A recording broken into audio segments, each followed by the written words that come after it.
Namo Bhagavate Vasudevaya. All together, please.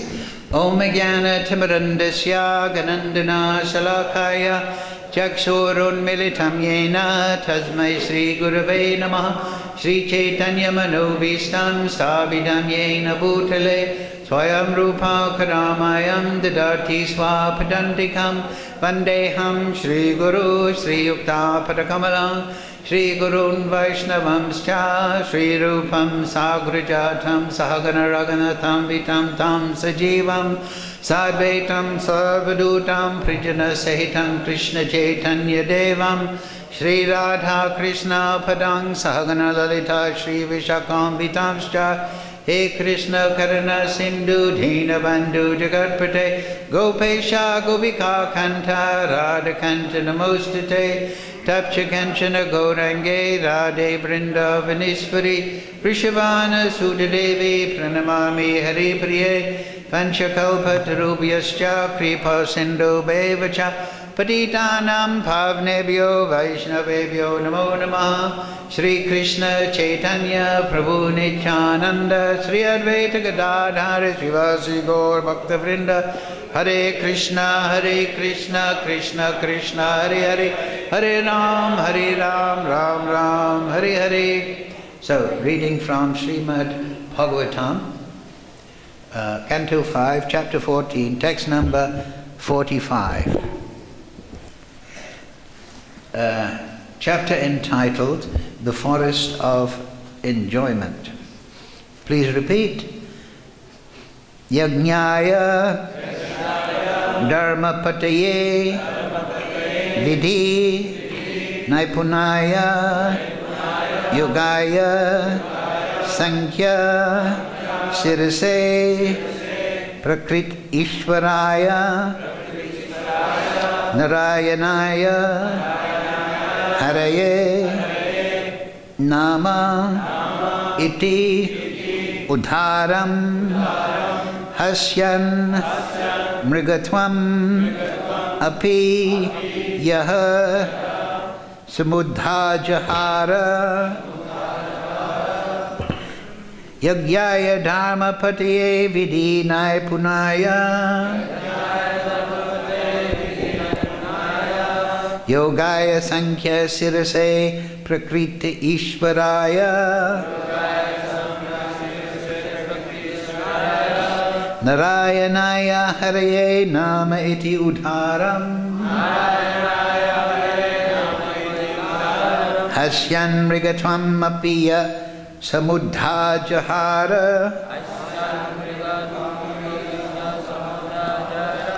Yajnaya Dharma Pataye Vidhi Naipunaya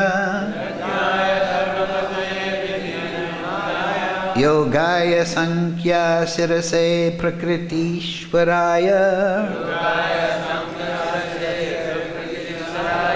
Narayanaya Haraye Nama Iti Udharam Hasyan Mrigatvam Apiya Samudhajahara.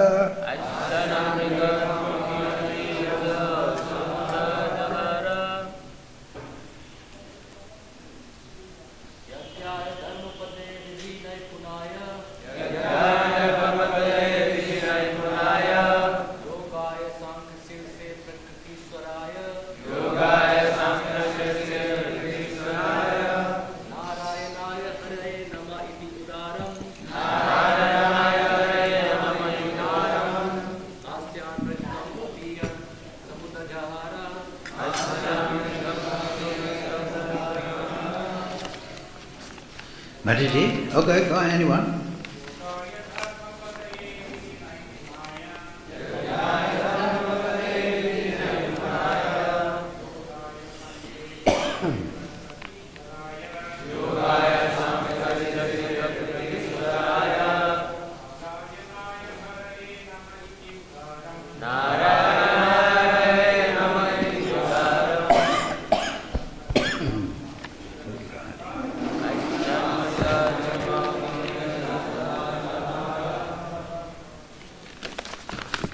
ठीक है माता जी.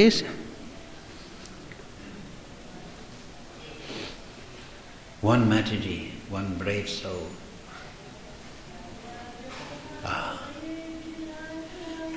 Yogyaya Vidim Nipunaya Yugaya Sankhya Sirase Prakriti Ishvaraya Narayanaya Haraye Nama Iti Udharam Hashan Mrigatvam Apiya Samudha Jahara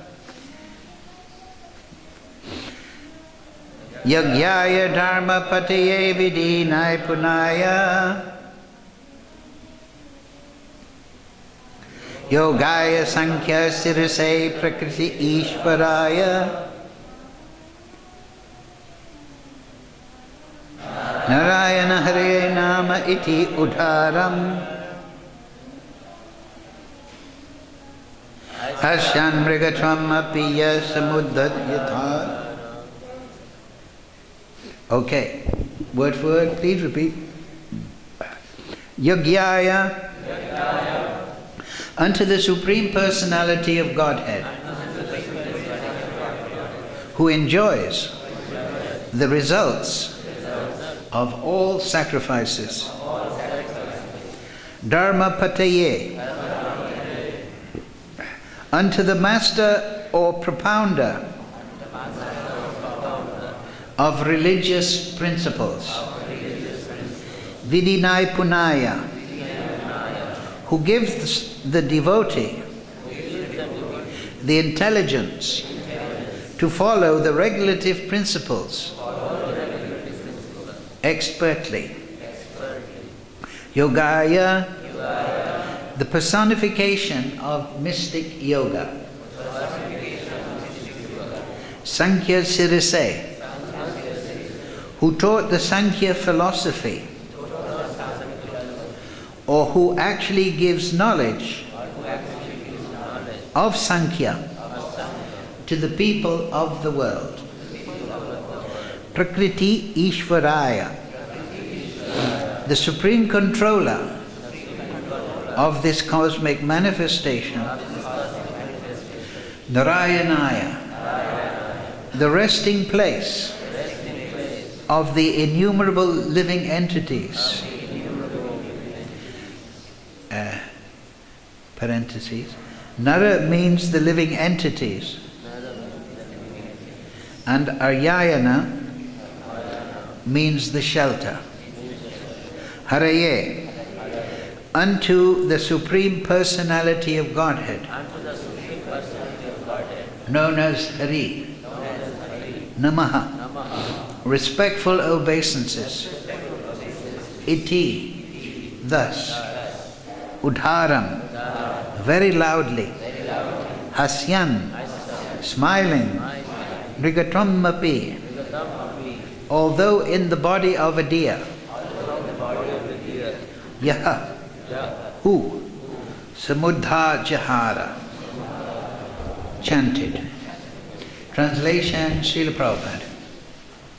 Even though in the body of a deer, Maharaj Bharat did not forget the Supreme Personality of Godhead.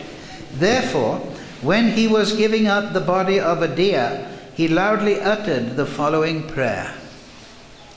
The Supreme Personality of Godhead is sacrifice personified. He gives the results of ritualistic activity.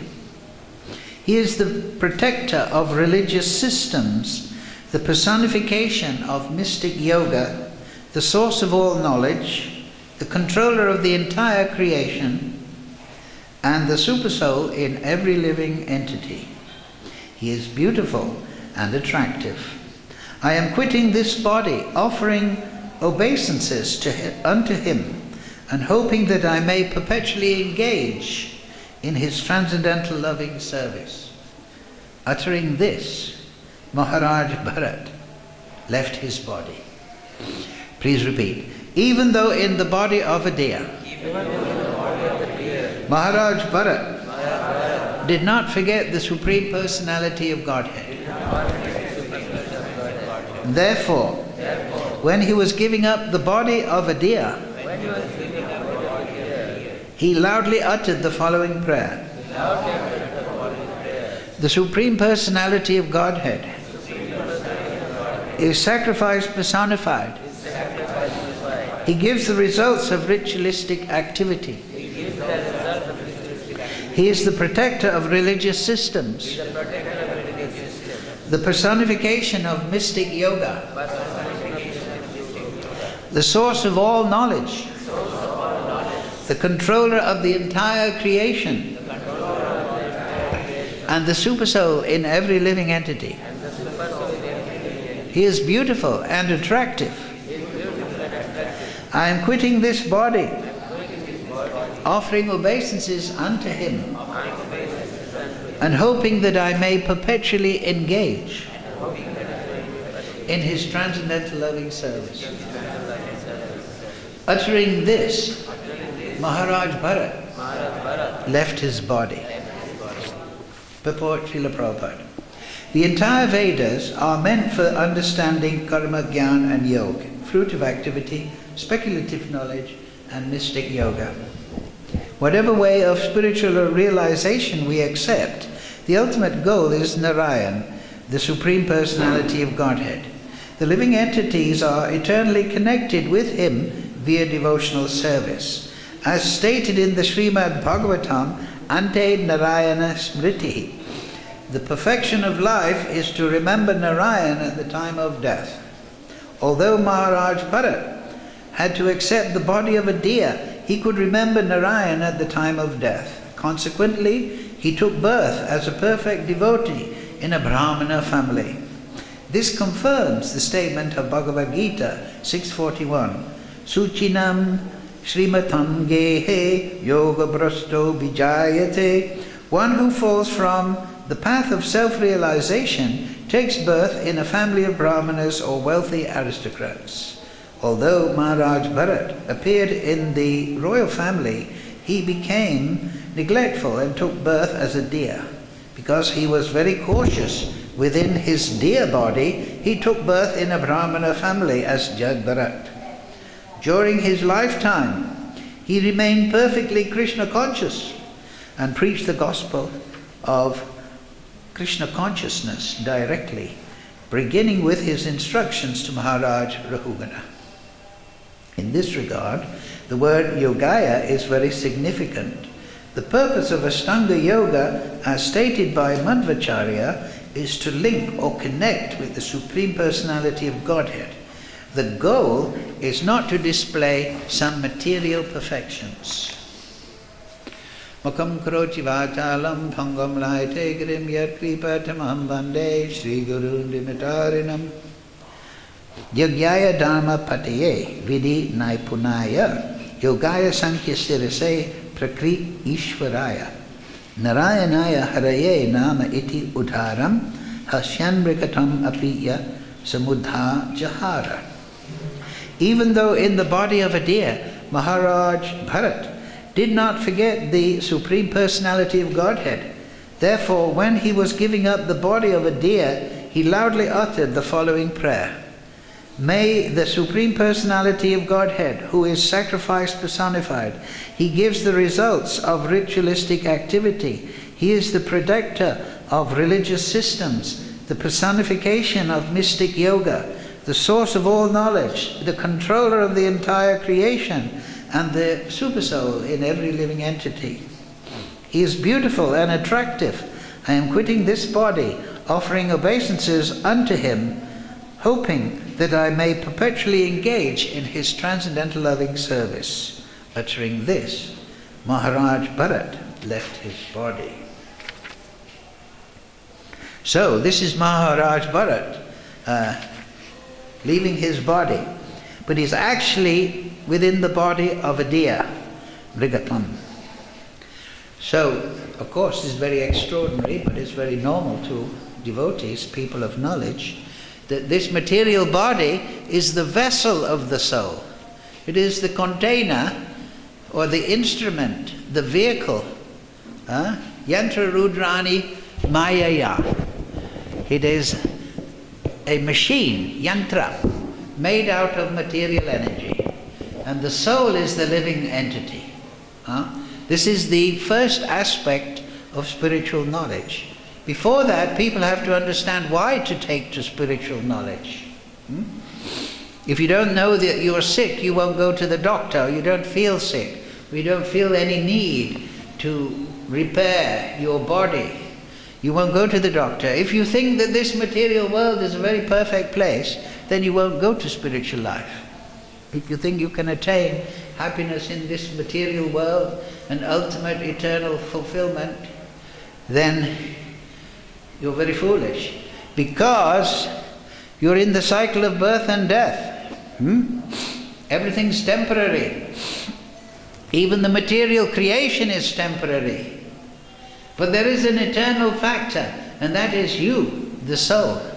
So why prakriti stani kashati? Why struggle with the material nature? Right? Why eternally struggle in the material world? So if people understand that, then they will think, I'll take to some kind of spiritual inquiry. But even that knowledge is based on the understanding that I'm not this body. If you think you're this material body, then you won't consider that there is an alternative to material life, or there should be an alternative. If you think I am separate from this body, then you must think, if I'm eternal soul, separate, I'm the source of consciousness in this body, then you will want to find out. But if you're in ignorance, thinking, this body is created by material energy, and this body is creating consciousness and my sense of identity, and when I die, it'll just be a bubble in the cosmic ocean, going back into the ocean. This is the example Krishna gives in the Gita, right, to Arjuna. He says, Arjuna, you're lamenting that you have to kill all these people on the opposite side on the battlefield. But the soul is eternal, so you're not killing anyone. And even if you hold the material view, that people are the material body, then what's the problem? A wave in the ocean throws up many bubbles. A wave in the material energy throws up many living entities. Jai, Sri Sri Gaurnitai, Krishna Balaram, Radhasham Sundar, Lalit Vishaka, Giri Govardhan, Shalagram Maharaj, Gomata, Tulsi Maharani, Sadhu Sangha Ki. Yeah. So if you think that a wave in the material energy, some kind of combination of an atoms and molecules, has created a conscious living entity, then just like a bubble is created by that wave in the ocean, then that bubble will melt away back into the ocean. So what is there to lament? And of course, that attitude is taken by so many demoniac atheists. They want to make some humanistic utopia upon this planet, and they want to kill anyone that disagrees with their version. So therefore we see atheistic societies, they're the most violent, terrific, repressive we've seen in the 20th century. In China, 100 million were killed, collectivization.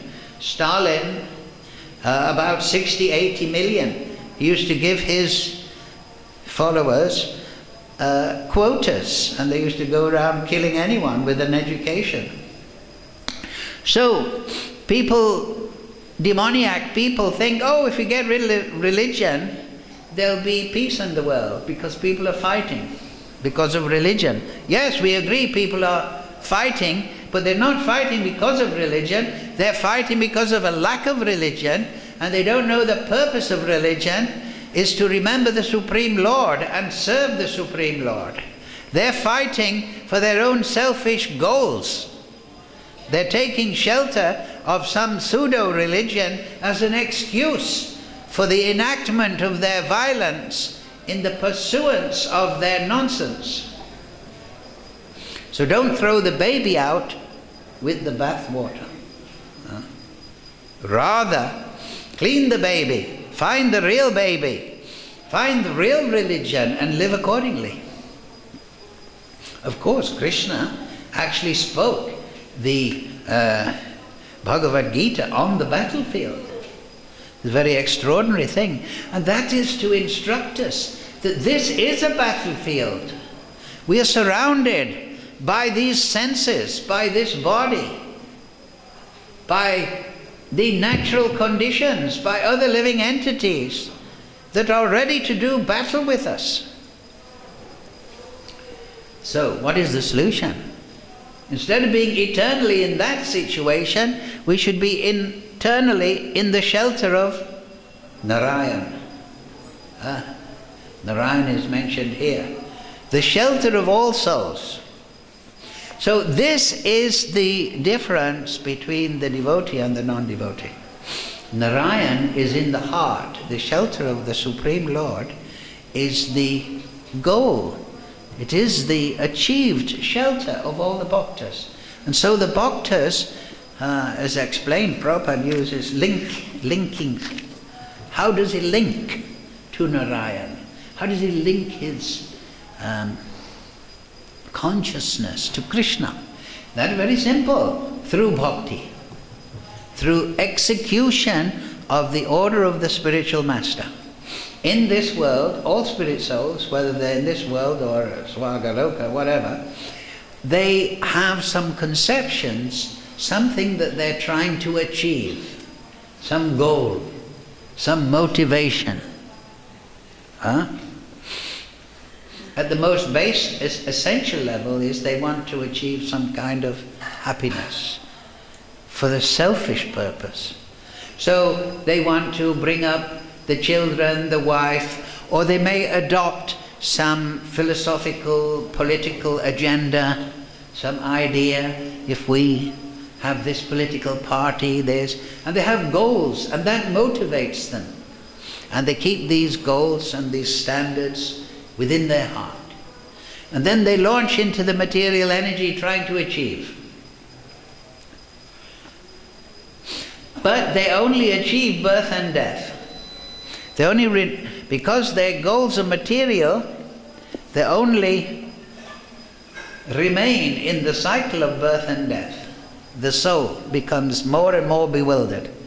But the devotee, yes, he is motivated, he has goals, he has standards. But his motivation, his standard, his goal is the satisfaction of the Supreme Lord, the satisfaction of the spiritual master.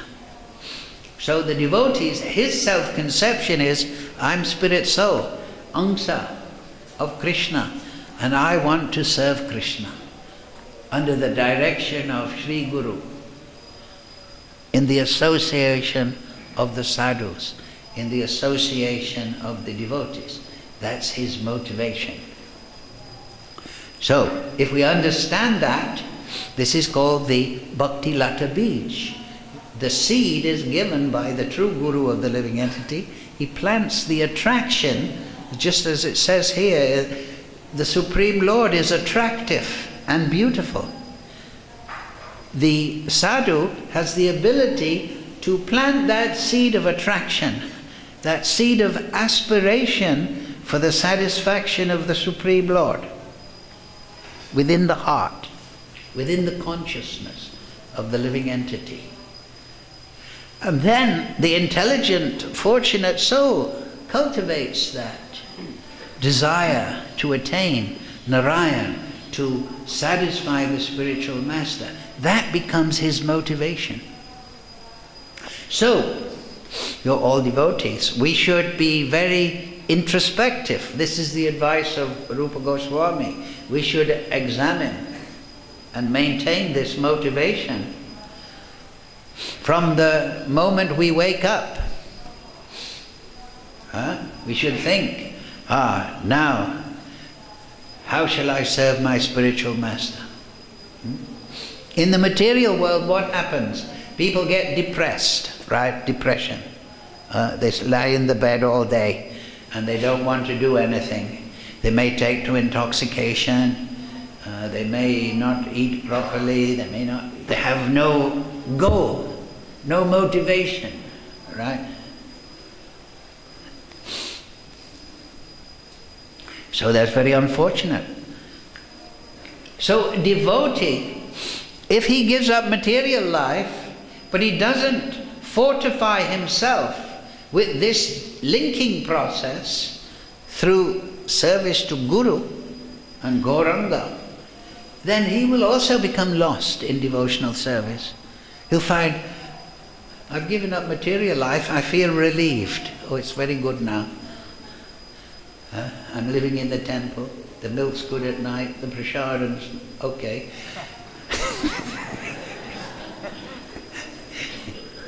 Excellent. But what am I going to do now? I'm getting a little bored after 2-3 years of liberation from the material world. I've learned the Madanga. I know how to play cartel a little bit. I read a few books. It's all very interesting, but what am I supposed to do? What, you know? So this you have to cultivate. This is what Rupa Goswami said. You have to cultivate this seva bhav to Guru. That is your link. That is what will sustain you. That is the rope that will pull you out of the material ocean onto the shore.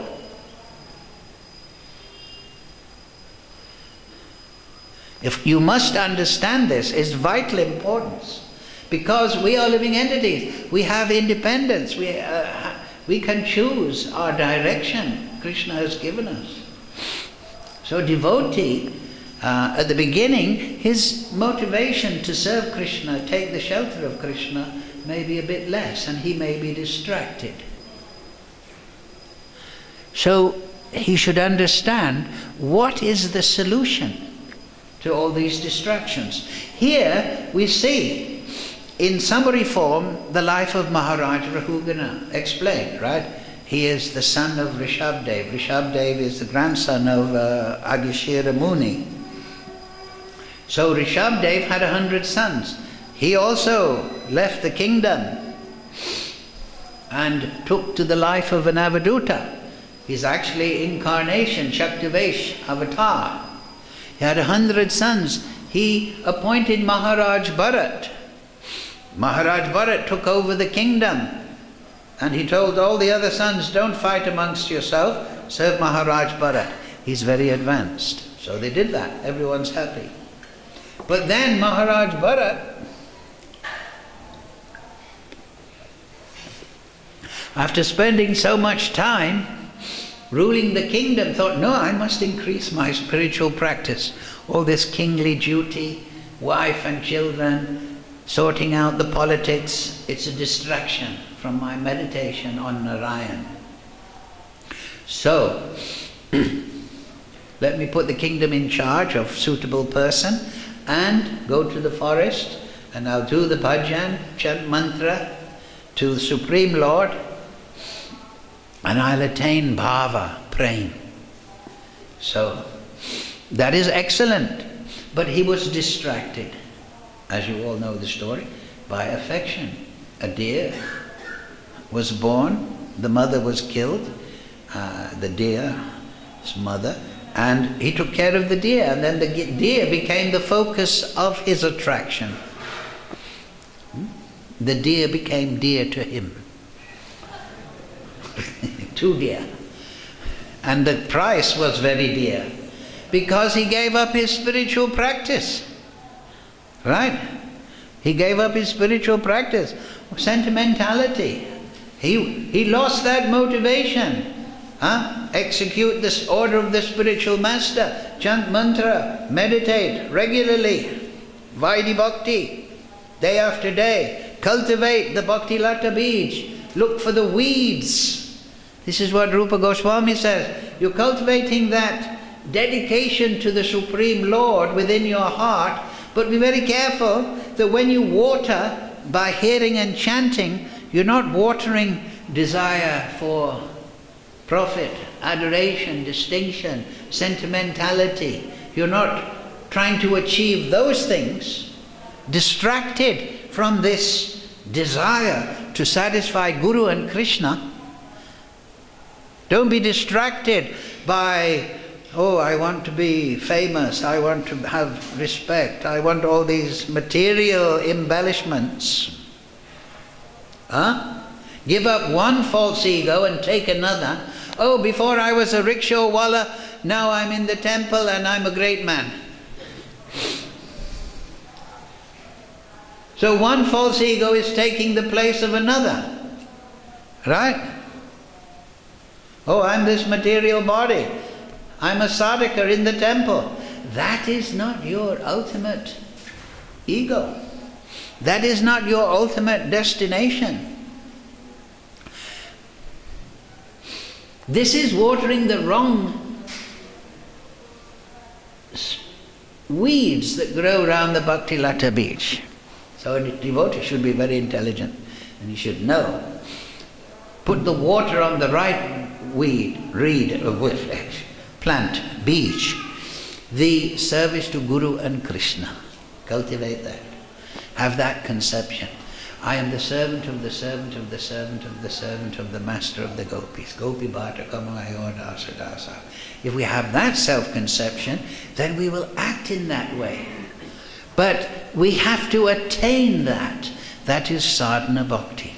So Maharaj Bharat, he actually became a deer, but because of his advanced consciousness, Shastra explains, he was just below bhava bhakti.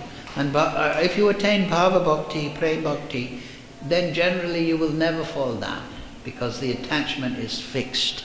But in the period of sadhana, vaidhi bhakti, raga bhakti, then the attachment is kamala. It is like the leaf on a lotus, very soft, very subtle, very beautiful, but it is not fixed. So we have to attain bhava bhakti. And then we are safe. But Maharaj Bharat, just at the edge of this, he became attached to a deer. But he always remembered the Supreme Lord. Yoga Brasta Vijayate, Prabhupada says in the purport. Because once you have tasted the nectar of the beautiful and attractive Supreme Lord, Krishna, once you've actually got even a conception, what to speak of a vision, or heard, or touched some bhava in ecstasy of realization of Krishna, once that has entered the heart, it is your eternal possession. And the soul will always return to that reference. But the austerity of sadhana bhakti is to put aside other aspirations. And they will come. Plunderers will come. We heard the senses are plunderers. We have 6 senses, the mind, so on and so forth, sight, touch, smell. They're plundering, distracting us. So we have to be stronger. It's explained at the beginning of the chapter 14 and 13 that the soul is like a business person. He enters this material world looking for a profit. Fruitive activity enters the material forest. So we have to put aside this attitude of self-aggrandizement, self-satisfaction. We have to cultivate this service to Guru attitude. That my happiness is the satisfaction of Guru. If that is maintained in the heart, then it will grow into bhava and prema. But the austerity is that we have to consciously and determinedly decide that path.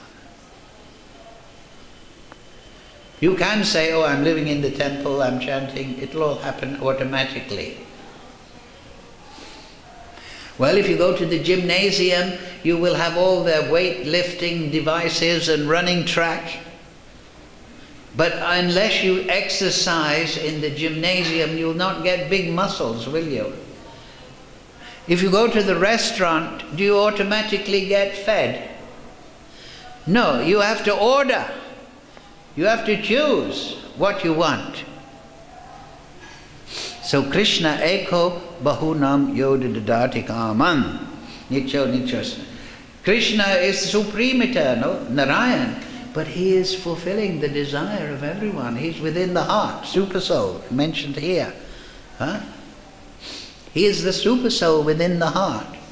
So he has become the servant of the living entity. You want that? Okay, I'll arrange.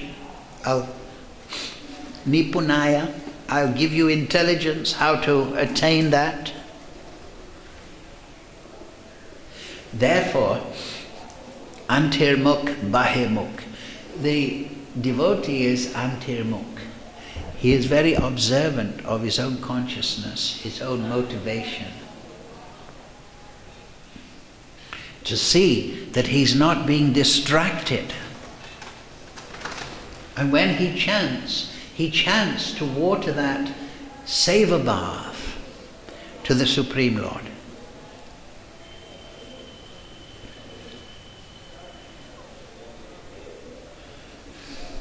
By his own choice, his own determination, his own sankalp, thinking, feeling, willing, right? These are the three psychic actions. Vasudev, Shankarsan, Pradyumna. And then action, Aniruddha. These are all how the Chaturvyuha, they govern these movements of the consciousness. Thinking, feeling, willing, and then action on a physical or external plane. So they don't govern them in the sense or create them. They are the servant of these things in the living entity. You want to think about this, then Krishna will give you thoughts about that. You want to will in this direction, then Krishna, if you have this desire, Krishna will give you so many images in that direction. So, if we choose to go back to Godhead, then we can go back to Godhead. And this is what is the point in this verse, right? Even though he had fallen into the body of a deer, he was offering this prayer. He had decided, this is what I want.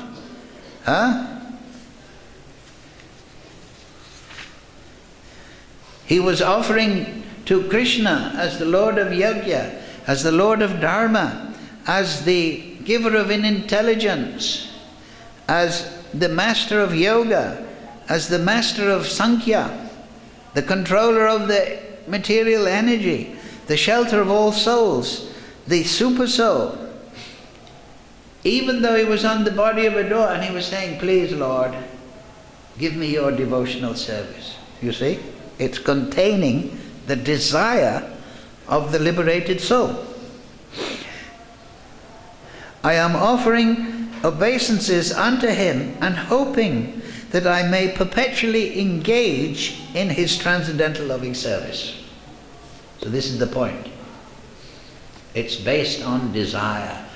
Read chapter 15, Gita. So this is the central point in this verse. His desire was to attain the Supreme Lord. His motivation, he cultivated that. So sadhana bhakti means to cultivate that. So living in the temple is very beneficial in the association of sadhus. There's no doubt about it. But we have to have desire. We have to supply that from the heart of our soul. And you can do that. The material energy people are dull. They're swayed here and there, pulled here and there. I heard this on the television, I believe this. I heard the next thing the next day, I believe that. maybe I should do this, I should buy that, it's Christmas, let's buy a Christmas tree, whatever. But the devotee is self-motivated, self-controlled, self-determined, because he's awake to the potency of the soul. And the awakening is in linkage to the Supreme Lord. So the devotee in his heart, he carries the order of the spiritual master as his life and soul. This is how Prabhupada put it. The life and soul of the devotee. And then he's always motivated, he's never depressed, he's always joyful, because he's always struggling in period of sadhana to fulfill the order of the spiritual master. And that struggle, that sadhana, that attempt, that satisfies the Supreme Lord. This is yajnaya, right? We're all making sacrifice. So the Lord of the sacrifice, Madhyaji, that is Krishna. In the Gita, Krishna says, I am sacrifice. So Krishna is found in tapasya. Krishna is found in sacrifice. So if you're thinking, I'm not realizing Krishna, then you perform this sacrifice, this determination, this life and soul of your life is the order of Guru. And the most essential part is to hear and chant Hare Krishna, Krishna Krishna, Hare Hare, Hare Ram, Ram Ram, Hare. So today, such a perfect devotee with this determination fully blossomed took his appearance, Lochan Das Thakur. So in glorification of Lochan Das Thakur, I got some items here. Please pay attention. Lochan Das Thakur was born in 1523 in Kogram, Vrindavan district. His house was near the Ajaya river. So that's 1523. When did Mahaprabhu leave? Huh?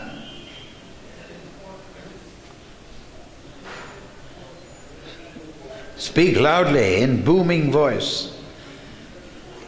Yes, 34. Mahaprabhu stayed how long in this world? Huh? 48, wasn't it? Yeah.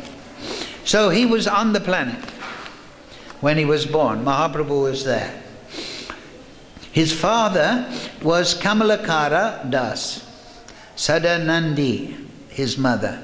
And they were in the Vaidya caste, you can say. Devotee has no caste. So they were physicians, Vedic physicians. So right from childhood, Lochan Das Thakur, he exhibited, like I say, one-pointed devotion to Lord Chaitanya, satisfaction, attraction to Lord Chaitanya. He was married very early, as was the custom. And of course, in those early marriages, the girl, after the marriage, goes back to the family house, and the boy goes to the father's house, and they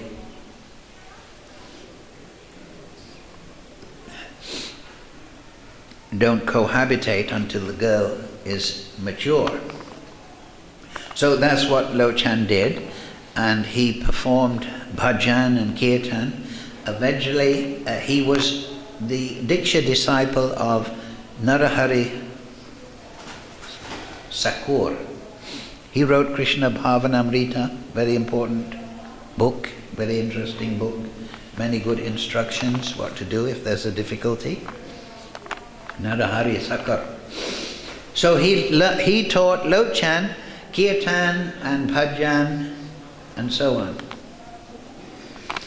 So in this way, Lochan Das was very happy hearing and chanting and he forgot he was married.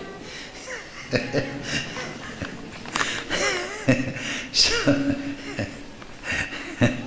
that was only because the wife was hundreds of miles away.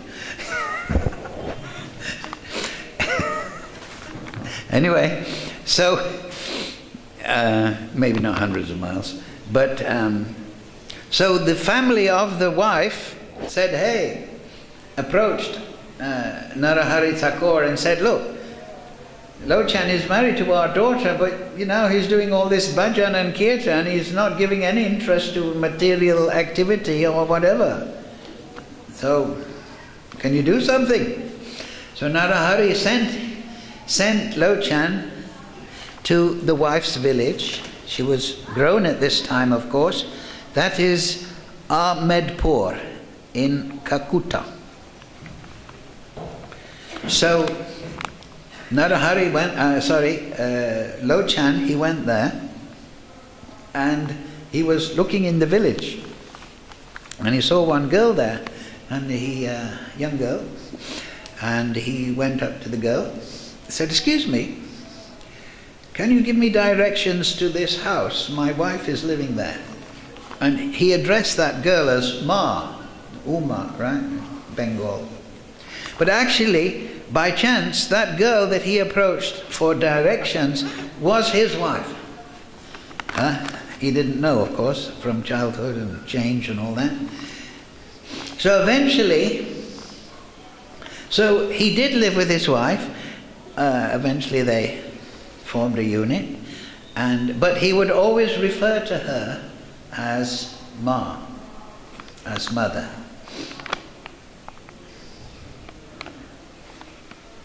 So yes, he was Grihastha this period. He stayed with Narahari Thakur in Srikant and intensified his bhajan and kirtan. So this is a very important point, that most of the devotees, followers of Lord Chaitanya, were Grihasthas. There's no objection in Vaishnavism that one should not get married. Because bhakti is so powerful that if the family, led by the wife and the husband, if they dedicate themselves, then even in material circumstances, having children and all this, then bhakti will not be a distraction. But again, the choice is there, the determination must be there. So, very important point.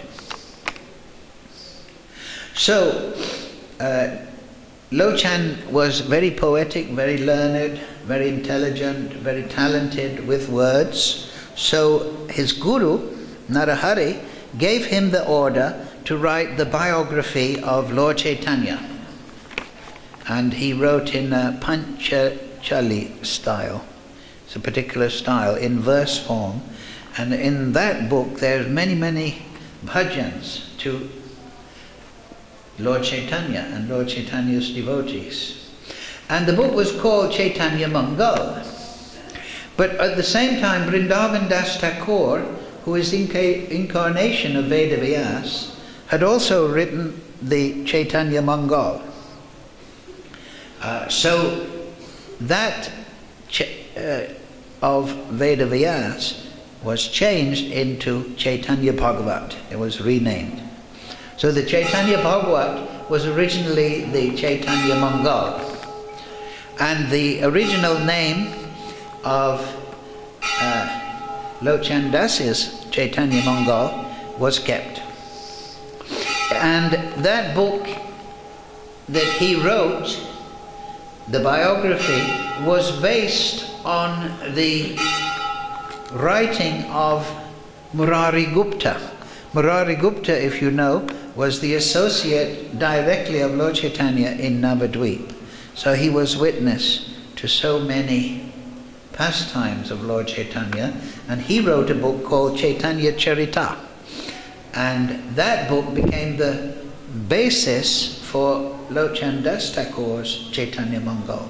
And he wrote in a very poetic, artistic style, with many bhajans woven into the text.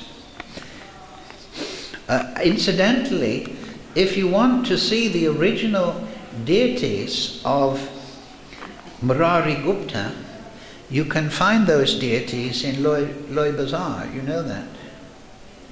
They have the original deities of Murari Gupta there. You know, at, what's that T-junction called? Bunkandi, yes. So, you go into Loy Bazaar, right? From Bunkandi, and then the road goes slightly kinks to the right. So on the left-hand side, directly as the road turns, after a jewelry shop, there's a small entrance. There's a chai shop outside, small stand, and inside are the deities of Murari Gupta, the original deities. So, remember that.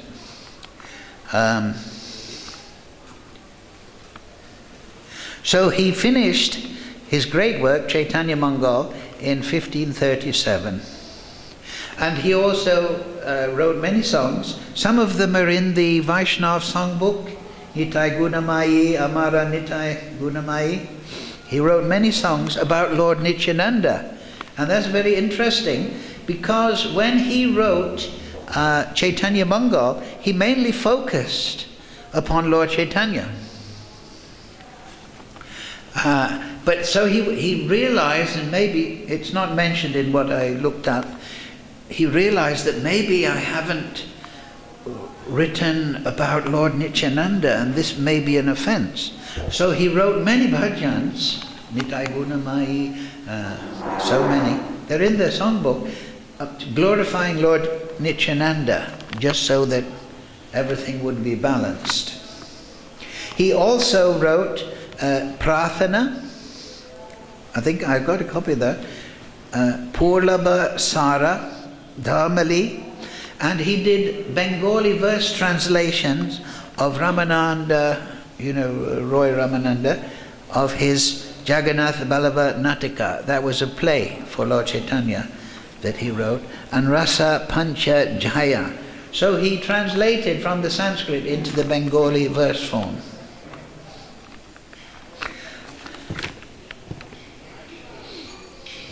So he's famous also because when Narahari Thakur left this world, there was a great festival, and Lochan Das Thakur acted as the welcomer to all the devotees that came to the festival, and he gave all the devotees garlands and sandalwood. So this is just some items from the life of a great devotee, his appearance day today.